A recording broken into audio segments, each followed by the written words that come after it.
सभी साथियों का मेरे YouTube चैनल पर स्वागत है। ये वीडियो नंबर 2 है।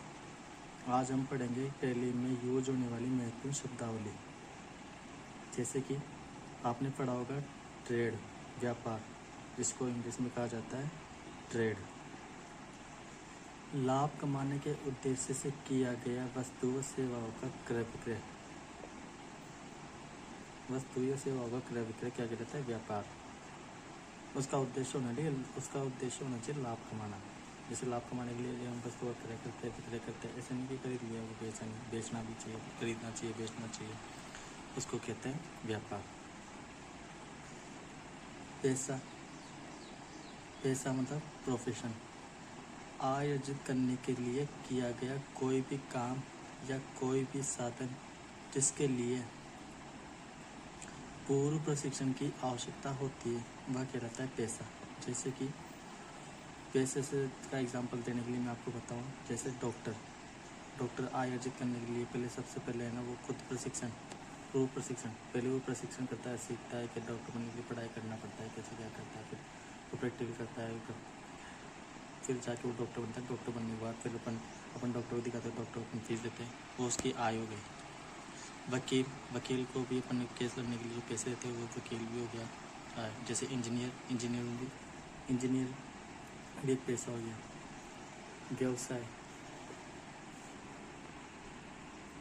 व्यवसाय ऐसा कोई भी वैधानिक काम वैधानिक होना चाहिए, लीगल होना चाहिए, ऐसा नहीं अनलीगल हो। ऐसा कोई वैधानिक काम जो आय या लाभ प्राप्त करने के उद्देश्य से किया गया हो, व्यवसाय कहलाता है। व्यवसाय एक व्यापक शब्द है। जैसे व्यापार था तो व्यापार से तो छोटा शब्द है, ये व्यवसाय बड़ा शब्द है। व्यवसाय एक व्यापक शब्द है जिसके अंतर्गत उत्पादन, वस्तु या सेवाओं का क्रय विक्रय, बैंक, बीमा, परिवहन कंपनियां आदि आते हैं। व्यापार व पैसा भी इसी के अंतर्गत आते हैं। जैसे मैंने बोला था व्यापक शब्द है इसलिए है क्योंकि इसमें व्यापार और पैसा भी इसी के अंदर आता है। लेन देन मतलब ट्रांजैक्शन।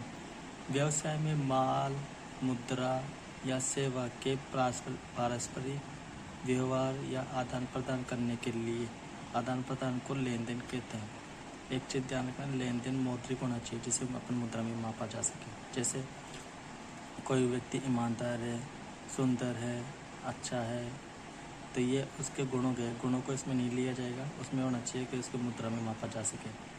जैसे हमने कोई वस्तु खरीदी उसका मुद्रा होना चाहिए कि कितना है। जैसे व्यवसाय के अंदर कचरा निकलता है, बिल्कुल वेस्टेज, जैसे कोई झाड़ू सब सफाई करके वो कचरा निकालता है, तो वो कचरा हो गया, वो अपने लिए वेस्टेज है, उसको मुद्रा में थोड़ी मापा जा सकते हैं आप कहीं 5 रुपये का है, 10 रुपये का है, तो वो इसमें नहीं आएगी, केवल उसमें जिसको अपन मुद्रा में मापा जा सके।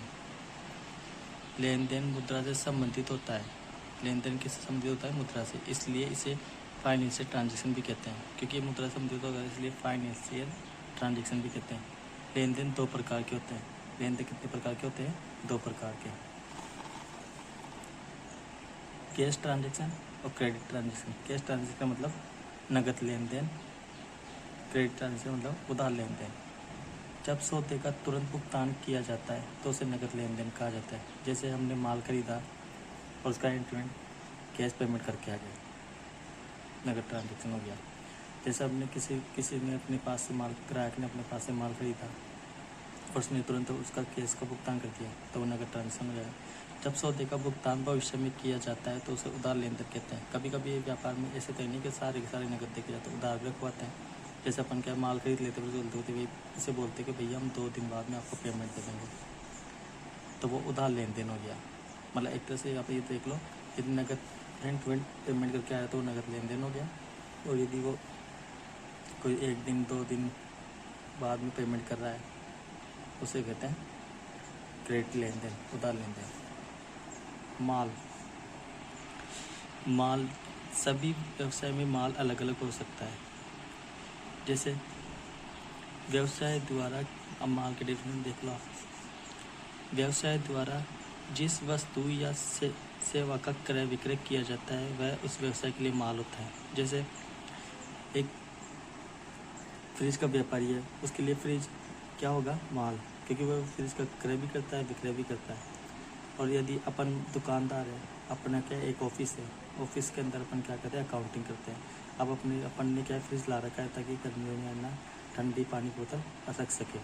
अब फ्रिज अपन लिया है तो फ्रिज अपने लिए क्या हो गई, अपने लिए माल नहीं, फ्रिज अपने लिए माल नहीं है। क्योंकि अपन फ्रिज को ला के ऐसे थोड़ी ना लिया है, फिर खरीद लिया फिर बेच रहे। क्योंकि अपनी तो वो अपसेट्स हो गई कि अपन ने उसको है ना ला के रखा है, कर बेचने के उद्देश्य से नहीं खरीदा अपन ने उसे अपने काम करने, अपने यूज करने के लिए खरीदा है।